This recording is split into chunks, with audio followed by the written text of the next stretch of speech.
ইরানের পরমাণু কর্মসূচি, সামরিক তৎপরতা কিংবা কূটনৈতিক কৌশল সবকিছুর মূলে রয়েছে ছোট্ট এক জলপথ, যে শক্তি তাকে বারবার বিশ্ব রাজনীতি কিংবা তেলের রাজনীতির নিয়ন্ত্রক করে তোলে। এটি এমন এক জলপথ যার দিকে ২৪ ঘন্টা চোখ রাখে বিশ্বের পরাশক্তিগুলো। এটি শুধু একটি জলপথ নয়, বরং একটি কৌশলগত তীর, যেটি ইরান বহু বছর ধরে বিশ্ব শক্তির দিকে তাক করে রেখেছে। ইরান যখন চাপে পড়ে তখন বোতলের ছিপি খোলে উঠে আসে উত্তেজনার ঢেউ। বিশ্ব মানচিত্রে এই সংকীর্ণ জলপথ হরমুজ প্রণালী বা স্ট্রেইট অফ হরমুজ নামে পরিচিত। এটি পারস্য উপসাগর ও ওমান উপসাগরের মাঝে অবস্থিত। এর প্রস্থ সর্বনিম্ন স্থানে মাত্র ৩৯ কিলোমিটার। দক্ষিণে ওমান ও সংযুক্ত আরব আমিরাত আর উত্তরে ইরান, এই দুই দেশের মাঝে অবস্থিত এই প্রণালীটি। জলপথটি হয়তো দেখতে ক্ষীণ, কিন্তু এর কৌশলগত গুরুত্ব এতটাই বিশাল যে এটি আধুনিক ভূ রাজনীতির কেন্দ্রবিন্দু হয়ে দাঁড়িয়েছে। আর এই প্রণালীর উপর নিয়ন্ত্রণই হয়ে উঠেছে ইরানের অন্যতম শক্তির উৎস। বিশ্বের প্রায় ১/৫ তেল সরবরাহ হয় এই পথ পাড়ি দিয়ে। প্রতিদিন প্রায় ২০০ মিলিয়ন ব্যারেল তেল এবং প্রাকৃতিক গ্যাস হরমুজ প্রণালীর মধ্য দিয়ে বিশ্ববাজারে প্রবেশ করে। এই প্রণালী নিয়ন্ত্রণ মানে বিশ্ব অর্থনীতিকে প্রভাবিত করার ক্ষমতা। প্রাচীনকাল থেকেই হরমুজ ছিল বাণিজ্যিক রুটের গুরুত্বপূর্ণ অংশ। আরব, পারস্য এবং ভারতীয় উপমহাদেশের মধ্যে সংযোগস্থল হিসেবে এর ভূমিকা ছিল গুরুত্বপূর্ণ। বিংশ শতকের মাঝামাঝি থেকে এই প্রণালী বিশ্ব রাজনীতির কেন্দ্রবিন্দু হয়ে ওঠে। বিশেষ করে ১৯৮০ থেকে ১৯৮৮ সালে ইরাক ইরান যুদ্ধ, ১৯৯১ সালে উপসাগরীয় যুদ্ধ এবং সাম্প্রতিক মার্কিন ইরান উত্তেজনার সময় হরমুজ প্রণালী পরিণত হয় সামরিক উত্তেজনার মঞ্চে। ইরানের উত্তরে অবস্থিত হরমুজ প্রণালী তার জন্য একটি ভূকৌশলগত সম্পদ। আন্তর্জাতিক জলপথ হলেও এর উত্তরের অংশ ইরানের জলসীমায় পড়ে, ফলে তেলবাহী ট্যাঙ্কারের উপর নির্বিচারে নজরদারি এবং প্রয়োজনে বাধা দেওয়ার অধিকার ইরান রাখে।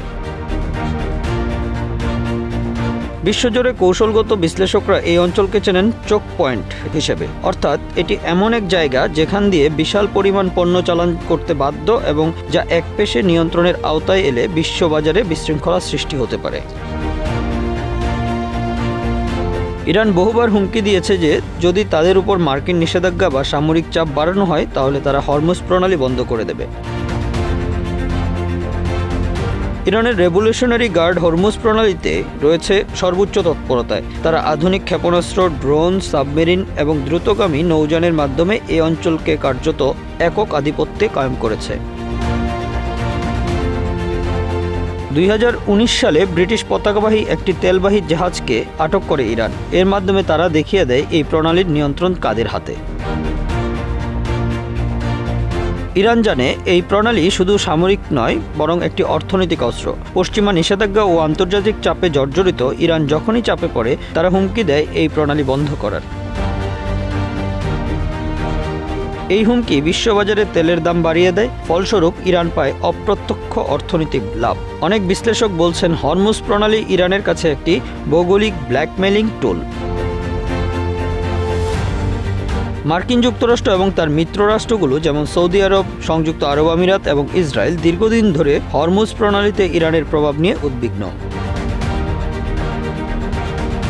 এই অঞ্চলে মার্কিন নৌবাহিনীর পঞ্চম ফ্লিট সবসময় অবস্থান নেয়। তারা হরমুজের নিরাপদ নৌ পরিবহন নিশ্চিত করার চেষ্টা করে। তবুও ইরানের অ্যাসিমেট্রিক ওয়ারফেয়ার পদ্ধতি, অর্থাৎ ছোট ছোট ক্ষেপণাস্ত্র, স্পিডবোট এবং ড্রোন ব্যবহার করে যুদ্ধ করার কৌশল এই অঞ্চলে তাদের অপরাজেয় ভাবমূর্তি গড়ে তুলেছে। বহু দেশ চেষ্টা করছে হরমুজ প্রণালীকে পাশ কাটিয়ে বিকল্প রুট তৈরি করতে। সংযুক্ত আরব আমিরাত এবং সৌদি আরব তেল পরিবহনের জন্য স্থলভিত্তিক পাইপলাইন নির্মাণ করেছে, তবে এখনও তা হরমুজের বিকল্প হতে পারেনি।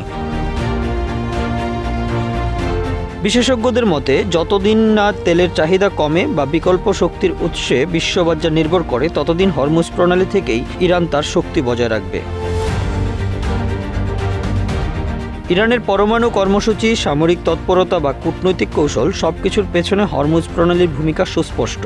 এটি যেন এক জলপথে আটকে থাকা ভূ রাজনীতির বোতল। যখন ইরাক চাপে পড়ে তখন বোতলের ছিপি খুলে উঠে আসে উত্তেজনার ঢেউ। তেল, রাজনীতি, সামরিক শক্তি কিংবা কৌশল সব একসাথে মিলে আছে হরমুজ প্রণালীর এই সংকীর্ণ জলপথে। এটি শুধু প্রণালী নয়, বরং কৌশলগত তীর, যেটি ইরান বহু বছর বিশ্ব শক্তির দিকে তাক করে রেখেছে। Bangla affairs news desk.